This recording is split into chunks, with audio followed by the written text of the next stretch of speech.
Hello students, कैसे है बच्चा party. Pro classes Bhilwara.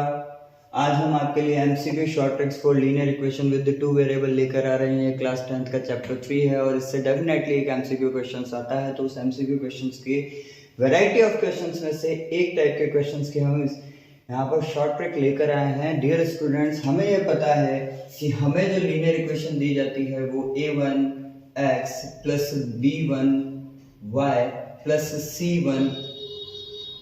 c1 equals to 0 and a2x plus b2y plus c2 equals to 0 के form में given होती है।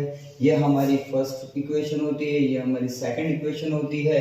साथ ही हमारे कोर्स का एक लिटिल बिट पार्ट है जहां हमें कंपेयरिंग द रेशियोज करना होता है और उसके साथ हमें यह फाइंड करना होता है कि given linear equations are consistent और inconsistent, they have unique solution, many solution or no solution, intersecting lines, coincident lines और parallel lines। ये पार्ट हमें ऑलरेडी एनसीईआरटी में पढ़ना है जहां हम कंपेयरिंग द रेशियोज करते हैं। वो होते हैं a1 by a2, b1 by b2 and c1 by c2। अब इनकी तीन कंडीशन होती हैं कि if a1 by a2 is not equals to b1 by b2, we are saying that unique solution, consistent equation, intersecting lines. If a1 by a2 is equals to b1 by b2 is equals to c1 by c2, तो इस condition में comparing the ratio करने के बाद इस condition में हम कहते हैं कि lines are coincidents, consistent equation and there are many solutions. उसी के साथ अगर a1 by a2 is equals to b1 by b2 but not equals to c1 by c2, इस कंडीशन में हम कहते हैं inconsistent equations, parallel lines and no solution। Students, ये रेशियो हमें बुक में अवेलेबल है, हमें ये पार्ट पढ़ना भी पड़ता है।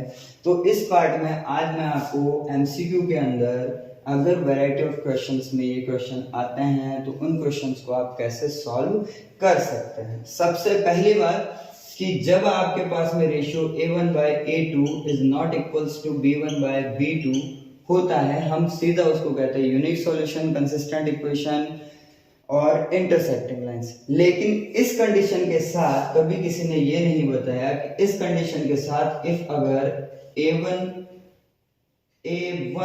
by a2 is equals to c1 by c2 और a1 by a2 b1 by b2 is equals to c1 by c2, ये दोनों भी अगर इस कंडीशन के साथ आए तो क्या किया जाए कि a1 by a2 is not equals to b1 by b2 करते ही हमें यह पता लग जाता है कि यहाँ पर कंसिस्टेंट इक्वेशन है, there are unique solution and intersecting line. लेकिन इसके आगे वाला जो रेशियो है c1 by c2 वो हम यहाँ फाइंड नहीं करते हैं। लेकिन स्टूडेंट्स, मैं आपको कहूंगा कि आप उसको भी फाइंड करके देखिए। लाइक अगर a1 by a2 is not equals to b1 by b2 but a1 by a2 is equals to c1 by c2 find होता है, उस कंडीशन में आपकी y की वैल्यू 0 होगी और x की value ax is equals to c होगी। यानी कि जो गिवन इक्वेशन है उसी में से हमें x की वैल्यू निकालनी है। इसी तरह अगर a1 by a2 is not equals to b1 by b2 but b1 by b2 is equals to c1 by c2 अगर हमें फाइंड होता है तो इस कंडीशन में x की वैल्यू 0 करनी है, y की value by equals to c, यानी कि इक्वेशन से ही फाइंड आउट करनी है। इसी केस को आगे समझने के लिए हम इसमें से थोड़ी सी एक एग्जांपल्स के लिए हम कुछ इक्वेशंस यहाँ पर राइट डाउन कर लेते हैं। इक्वेशंस, डियर स्टूडेंट्स, वापस से कह रहा हूं कि ये जो कंपेयरिंग द रेशियो है इसका डेफिनेटली क्वेश्चन हमारे पास आता है, तो आप लीनियर इक्वेशन के इस पार्ट को बहुत स्ट्रांगली पढ़िएगा। अब लाइक मैं यहाँ पर बात करता हूँ, जैसे मैंने एक क्वेश्चन यहाँ पढ़ ली, मैंने कहा 2x plus 3y equals to 10 and 5x, मैंने कहा 4x plus 7y equals to 20। अब डियर स्टूडेंट्स, यहाँ पर अगर मैं a1 by a2 का रेशियो बनाता हूँ तो a1 by a2 का रेशियो 2/4 बनेगा, यानी कि 1/2 बनेगा। उसी तरह b1 by b2 का रेशियो अगर मैं बना रहा हूँ तो b1 by b2 3/7 बनेगा। उसी तरह C1 बाय C2 का वैल्यू अगर मैं बनाता हूँ, रेशियो यहाँ बना रहा हूँ, तो 10/20 यानी कि ये भी 1/2 बनेगा। तो अब यहाँ पर ऑल रेशियोज को कंपेयर करने के बाद मुझे एक चीज पता लग रही है कि A1/A2 की वैल्यू 1/2 है और A1/A2 is not equals to B1/B2 because B1/B2 का जो रेशियो आया वो 3/7 आया है। बट यही मुझे पता लग रहा है कि A1/A2 is equals to C1/C2 क्योंकि इन दोनों के रेशियो इक्वल आए हैं। A1/A2 C1/C2, A1/A2 भी 1/2 है, C1/C2 भी 1/2। स्टूडेंट्स, अगर ये कंडीशन मुझे मिल जाती है एमसीक्यू क्वेश्चन के अंदर, when question is asking about value of x and y, तो यहाँ पर मैं y की वैल्यू को डायरेक्टली 0 लिखूंगा और x की वैल्यू इक्वेशन से लाऊंगा 2x। देखो y की वैल्यू अगर मैं यहाँ रख भी दूंगा तो वो भी 0 हो जाएगी क्योंकि 3 into 0 is 0, तो 2x is equals to 10 and x is equals to 10/2, कितना हो जाएगा 5।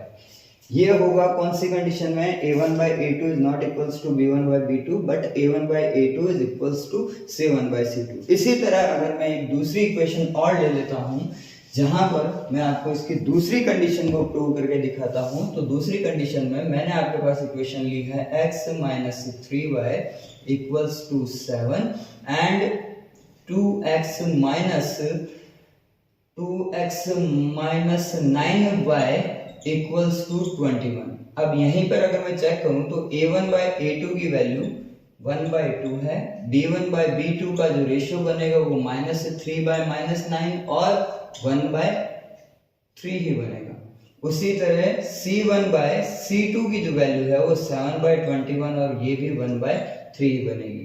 अब यहाँ पर इन रेशियोज को कंपेयर करने के बाद मुझे एक चीज समझ में आ रही है कि A1/A2 is not equals to B1/B2। A1/A2 की वैल्यू 1/2 है, रेशियो 1/2 है, B1/B2 का रेशियो 1/3 है, बट B1/B2 का जो रेशियो है वो C1/C2 के रेशियो के इक्वल आ रहा है। तो इस केस में बेटा जी ध्यान से देखिए, B1/B2 की वैल्यू है 1/3 और C1/C2 की वैल्यू भी आ रही है 1/3। तो जब ये दो कंडीशन मेरे पास हैं किसी लीनियर इक्वेशन की, तो मुझे उसे सॉल्व करने की जरूरत ही नहीं है। यहाँ आकर मैं डायरेक्टली x की वैल्यू 0 पुट करूंगा और जैसे मैं यहाँ 0 पुट करता हूँ मुझे मिलेगा 3y equals to 7 और y की वैल्यू मिलेगी -7/3। आई थिंक ये शॉर्ट ट्रिक्स आपके एमसीक्यू क्वेश्चंस को सॉल्व करते वक्त टाइम को बचाने का काम करेगी ताकि आपको मैथ्स का पेपर लेंदी नहीं लगे। Video pause for screenshot.